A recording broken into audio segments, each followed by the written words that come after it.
Mario Garcia, would D-Hop be an option at wide receiver? Probably not.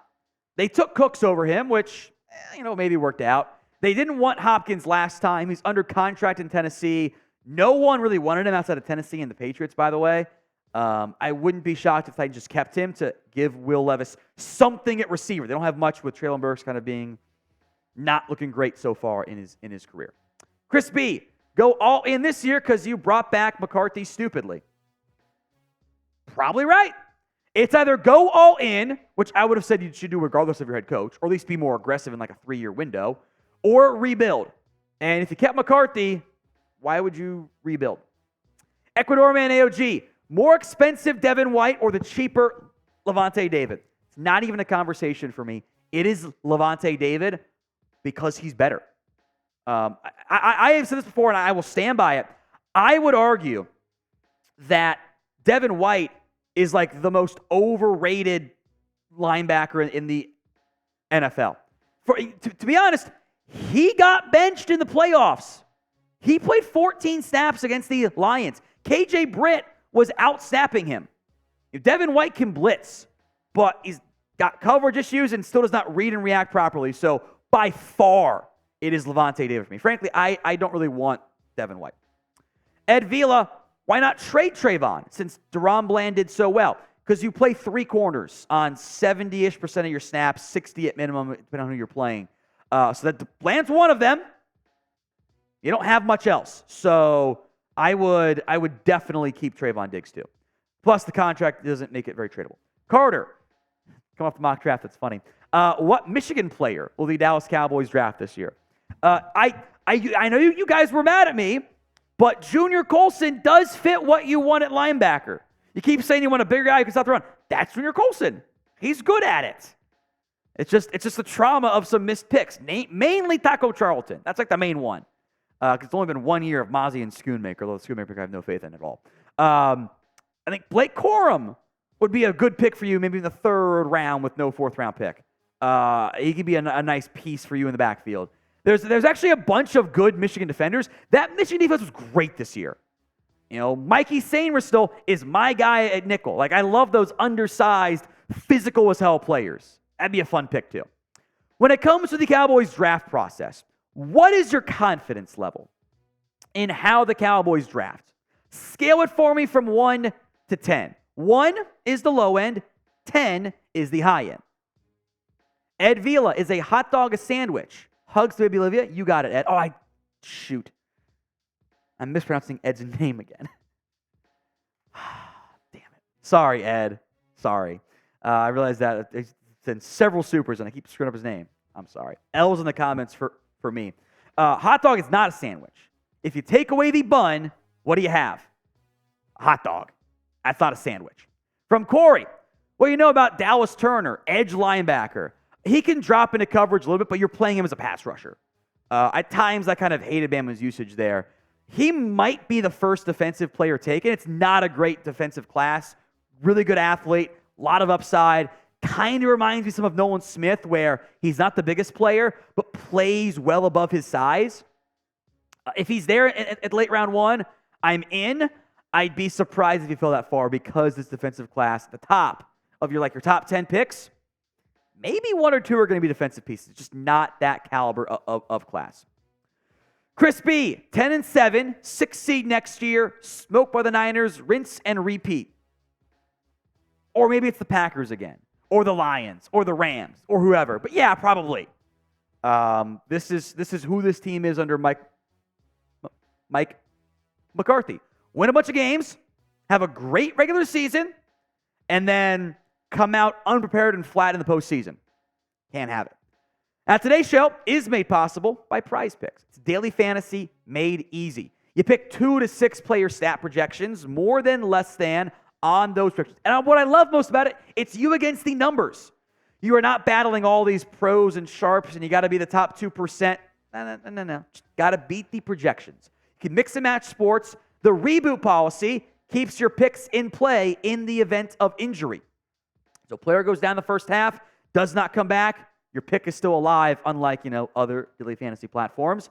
And the flex play means you only got to get 2 out of 3 right. Lower return if you get all 3, but I would have gone like 2 for 17 on the power play this year, and I went like 10 of 17, something like that on the flex play. Totally worth it.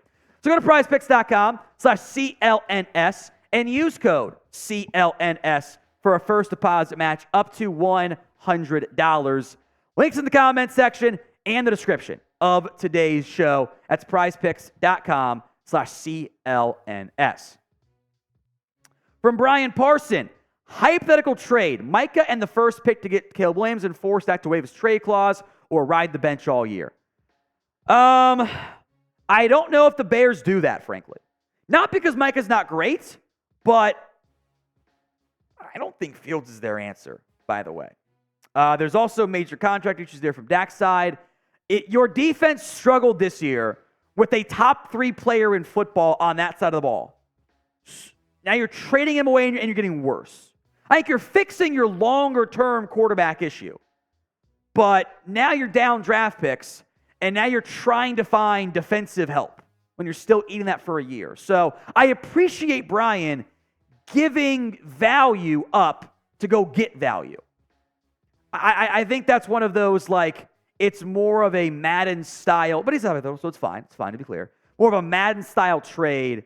We've had like 3 times on the show, but people keep suggesting that, which I appreciate. Than it is like a feasible NFL one. Like, it works a little bit if the Bears decide they want to ride with Fields, which I would be pretty shocked by. You can force Dak out, that's fine. You now have, in theory, your franchise guy. Although, if we're being honest here, it's like a 50-50 shot that he's even better than Dak is. Right?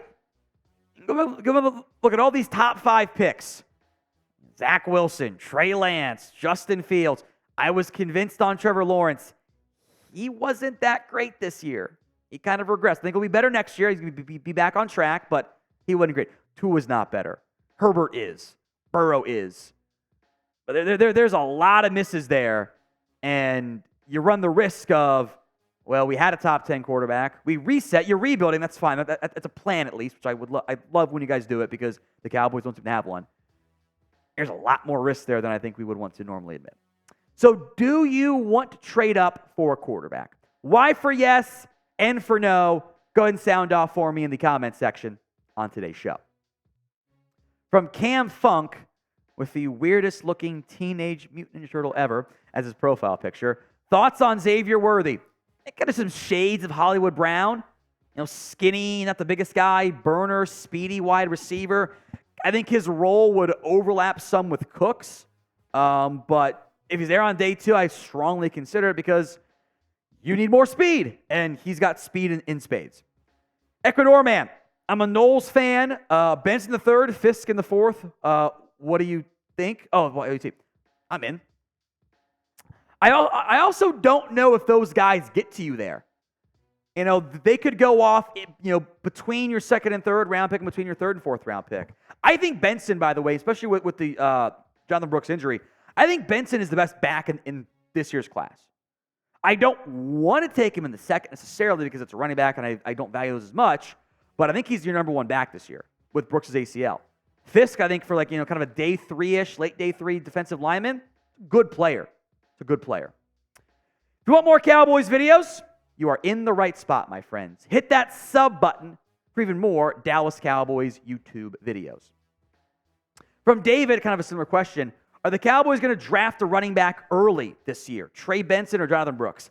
As I've said before, nothing would be more on brand for the Dallas Cowboys than taking Jonathan Brooks in the 2nd round. Fits their mold of he'll be their number 1 guy. I like Benson more because of the injury. Coming off injury, and they love those injured guys in round 2. I think 2nd is maybe start considering it. I'd rather go the 3rd round, or if you can do some finagling trades, get a 4th round pick on the position. I think that's your right blend of impact and value, etc. So name a player who you want the Dallas Cowboys to draft. Any player, any position, sound off for me in the comments section. From Chris B. With Dan Quinn taking this long, we're going to get screwed. I mean, look, every team is waiting on this. Every team is waiting on these head coaching searches. Now, the Jags hired Ryan Nielsen on Monday. That's fine. I'm not overly shocked by that one. That is a fit for them. I think it was also a Trent Baalke-led decision a little bit too. And in the end, you kept McCarthy. So you're not going to get a premier coach. It's a lame duck. It's going to be a Joe Witt or like a Mike Zimmer or something weird like that. You're not going to get a superstar player. Or coach, excuse me. P-Money. Status of LVE and Tyron Smith returning next season. If Tyron wants to play, I think he will be back in some capacity on an incentive-based deal, but I think you must plan your team and your roster, even if he is back, as if he's not. I don't think he's going to be a reliable piece at this stage in his career. He's going to get hurt again. As for LVE, just had a kid, by the way, so congrats there. I would guess retirement, but we shall see. Brody, you think that would take a slight pay cut, maybe 50 to 40 million a year instead of 55 to 60. If he does that, it is a pay cut. And he is doing you a favor and saving you money. And I would actually be a little bit surprised by that because it would mean that Dak overruled his agent, which you hire the big name agent to do all that stuff for you, right? That is a pay cut. It's last year's number. I would be happy and a little bit surprised because Dak's agent knows he is 1 year away from free agency. No matter what. That is a massive leveraging chip because somebody will pay him more than the 55 to 60 this time next year. Finally, Victor Gardner, who makes the most sense to the franchise tag mix between Hankins, Biotish, and Curse. We'll do a full video on this, the franchise tag status. The short answer is none of them. The franchise tag for Biotish is $21.7 million. They will not do that. That's because it's offensive line tag. Hankins is just defensive tackle. It's 19.7, which is 18 million more than he made this season. Curse is safety at 17.2. He might not even be worth $2 million the way he played this past year. So none of those guys are going to get paid, or at least tagged. At the buzzer, a super chat from Chris B. Top 3 dream targets for the Cowboys this year. That's a good question. You're fixed, insert defensive tackle here. Chris Jones, Christian Wilkins, just Matabike. Someone in that category would be a lot of fun. I would love to find a way to fix my linebacking core. Maybe Patrick Queen is semi-realistic from that perspective. I don't know. Oh, and then my guy, Antoine Winfield Jr., who I loved coming out of Minnesota and has been an all-pro player for Tampa.